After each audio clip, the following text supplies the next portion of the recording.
Everyone. We are trying something new again by being at the gym and talking to you guys. So it is going to be 99 degrees here in Massachusetts. So I'm like, I'm just going to talk to them while I'm at the gym because I am not walking out in that heat. Maybe next week, I don't know. We got the curl, we got the floop.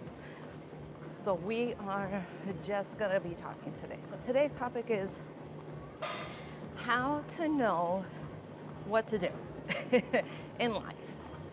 So this is being a spiritual person. This is really engaging with who it is that you are. How do you know when you are avoiding doing the soul work or whether you're actually engaging with it?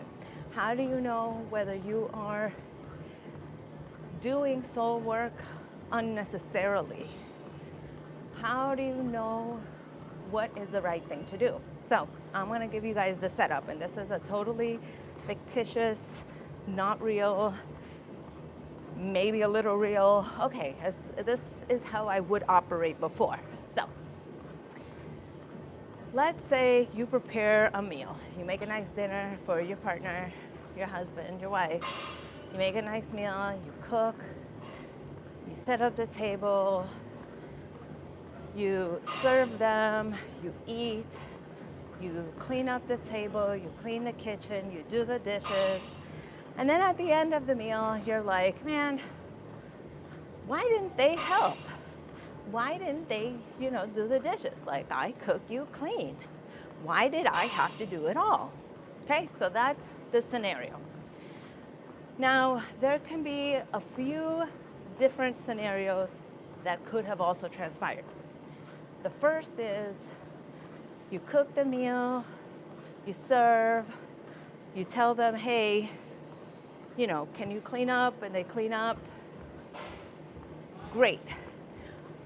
Or another scenario is you cook the meal, you serve them, they eat the meal, you clean up, but then you start actively working on that resentment. The other scenario is you cook the meal, you serve them, they eat, and you know that you are going to resent if they don't cook and clean. So you're like, great, that's what I'm gonna do. I'm gonna lean into the resentment so that I can work on it. So there are a lot of different scenarios that can happen with just this one thing. But how do you know that you're doing the soul work? How do you know that you are overcoming resentment? How do you know that you are overcoming the chaos? Because the other thing that you don't want to do is you don't want to lean into chaos. You don't want to actively seek out chaos. You don't want to actively be like, oh, I know chaos lives there. I'm going to run headfirst into it so that I can work on it. You don't want to do that either. So how do you know what to do? How do you know what part of leaning into your anger, your fear, your resentment is it that you're working on it versus leaning into it? And how do you know when you're avoiding it? Hello, Retro King. So how do you know? Well, first is you know what the scenario is. You know that, hey, every time I serve my husband, this is going to happen. You have to be conscious of knowing where your triggers are. You have to be conscious of really looking at past scenarios like, oh, this has happened one too many times and I'm kind of sick of it, so I want to engage with it. I want to heal it. I want to make it better, not only for my sake, but for my husband's sake. So having the consciousness of understanding that, hey, this is going to happen. That's first and foremost. Getting to the consciousness of knowing that your trigger is coming up, getting to the consciousness of knowing that the person that always triggers you is gonna come into your life for the day, for the moment, for an hour, for whatever, that is massive work in and of itself. So, you know this triggering event is going to happen. Prep work. You have to prepare yourself for it. Say, okay, this thing is happening. I know this is where my trigger is. I want to heal that part of myself. So I'm going to go in and this is what I'm going to do. Now, whether you choose to communicate and say, hey, can you please help? Or you're going to take it upon yourself to go, you have to set in your mind that is what you are going to do. Now, once you have decided what you're going to do, once you have that knowledge, then you do it. You lean into, hey, yes, I'm going to serve my husband. Yes, I'm going to clean up. I am going to do this entire meal. But, or even telling him that he has to do the dishes, like even any of that, you have to do it from a place of love. You have to do it from a place of, this is what I want. I want to share with this person. I want to love on this person. I want to ensure that this person has a good time when they're around me. Not that it's about the meal. It's not about what he did, she did, what they did, or what they don't do. That does not matter in the soul work. In the soul work, you have to come from a place of, I want this person to enjoy sitting and having a meal with me. I want to enjoy the company and I want to sit and enjoy the meal, but through that, I want them to experience that too. I want them to experience having such a powerful meal with me. Whether I clean up, whether they clean up, it does not matter. It's all about how much they feel good. Hey, Maggie. So it's really important to lean into, like, first having the consciousness of, yes, this thing that is triggering me is like absolutely, and you know what? Let me give you guys an example of this. So my mother and I have had a contentious relationship for as far as I can remember. That is a fact. Very, very toxic. On my part, a lot, but on her part too. And because we had this toxic relationship, it took a very long time for us to fix it. But okay, so that's just to set the stage. So 2 weeks ago was her birthday party. And I took her out to dinner. And before I even sat at dinner with her, I knew this is a person who with just one statement can get under my skin and like hurt my feelings so bad for like 3 months. Like, I know that about myself. I know that about our relationship. And that really set the stage. I'm like, but you know what? Today is her day. I want to make sure that she has a good time, no matter what happens. Whatever she says, say, yes, thank you. We'll fix it later. We'll talk about it later to God. We'll journal about it. We'll pray about it. But at her birthday party, that is not the time to address it. My goal is to make sure that she has the best birthday of the year. But this is what always happens when you come into situations like that. All of a sudden, that person is nicer. All of a sudden, that person is engaging. All of a sudden, that person doesn't trigger you. All of a sudden, that person, because you are inviting in love into your life. So maybe, no, this isn't even a maybe, this is like a reality. If I wouldn't have done that prep work prior to talking, prior to arriving, prior to getting there, prior to her birthday party, if I wouldn't have done that prep work, everything that she could have been saying the same exact thing. She could have been saying the same exact thing. And it would have been triggering me left and right. But because I did the soul work, the prep work, oh, you know what, this, like, I want her to feel loved. I want her to feel cherished. Everything that she said, like water on a duck's back, it just rolled right off. Everything that she said, I just took it like, yes, I love you, the end. Like, there's nothing to say. There is nothing that can get to me because I came from that place of 100% pure love. I came from that place of, I am with you. I am here. So just to recap the steps.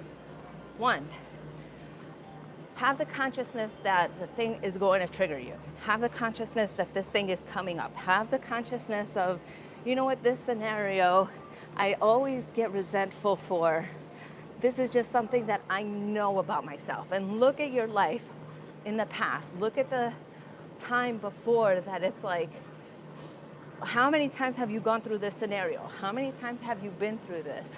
Probably infinite, but that you're just not like aware of it. So be conscious of what's triggering you, who's triggering you, what situation is it, where is triggering you sometimes. So, and when, right? Like, are you hungry, angry, lonely, tired, or PMSing? Let's not forget about those. So figure that out first. Then come with the resolution to do what you do, okay? Make a plan for what the situation is. And then decide that you're gonna come from a place of love. That is how you win the game of life. Being active in your life, coming from a place of love, being active in the way that you interact with people and challenges really dramatically changes your destiny. It changes your fate. It changes your trajectory. So what are you going to choose to do? What are you deciding it is that you want in terms of your life? Do you want more peace and harmony, or do you want to be right? Do you want more love and compassion, or do you want to get the better of people? Do you want to be this person who everybody wants to be around, or are you always going to be counting what other people are doing or not doing? Because let me tell you, having that spreadsheet, that mental spreadsheet of what did you get from this people? What did you get from this person? What did you get from that person? What didn't you get from them? Like, that is mentally exhausting. I have zero desire to keep track of what everybody in my life has given me and not given me. I am absolutely tired of carrying that weight. So I decided I'm going to be the person who just sits here and produces from love. I'm going to be the person who sits here and gives in a situation. But in order for me to do that, I have to know what is going on. I have to know where I'm triggered. I have to know where it is that the situation is going to put me in a negative state. And when that negative state hits, it's like, okay, I have a plan for this. I know what's going to happen. I know. Do I ever shut up? No. Thank you, Mr. Inappropriate. I do not. So when I choose to come from love, when I choose to come from a place of happiness, that absolutely radically changes the situations that come from that resentment and anger. Like, that just doesn't happen anymore. Life just becomes so much better, freer. You make more money, you get more love, it just becomes so beautiful. So that's my message for today, is how do you know when you're doing the spiritual work? Because you just follow those steps. That's all you gotta do. Recognize that there's a challenge that's coming up. 2, be resolved in what you're gonna do. And 3, do that with love. Do that with care. Do that with every single fiber of your soul. And then you'll see that you're doing the soul work. You'll see that when you are doing the soul work, when you'll see that all of that changes, it's not an avoidance sometimes. I mean, sometimes you do have to avoid a situation because you're doing it with love. Sometimes you have to actively seek something out because you're doing it with love. Sometimes you just have to let things unfold because that's what it means to be love. So, now that we have talked about that, just remember, everybody, on Thursday afternoons at noon Eastern time, I do a masterclass on manifestation. Starting at the end of July, towards the end of July, mid-July, we're actually having an astrologer come and join me for some really cool topics. I've also got manifestation circles Monday afternoon, noon Eastern time again. You can email me for that information.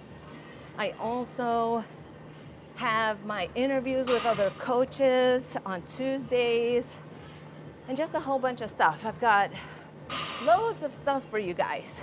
Check out my website, andyhoffercoaching.com. Learn how to do your soul work. Learn how to be an active participant in your life by spreading love, compassion, joy, happiness, because through that we heal the world. Through that we heal everything, anything, and you just get more. Love you guys.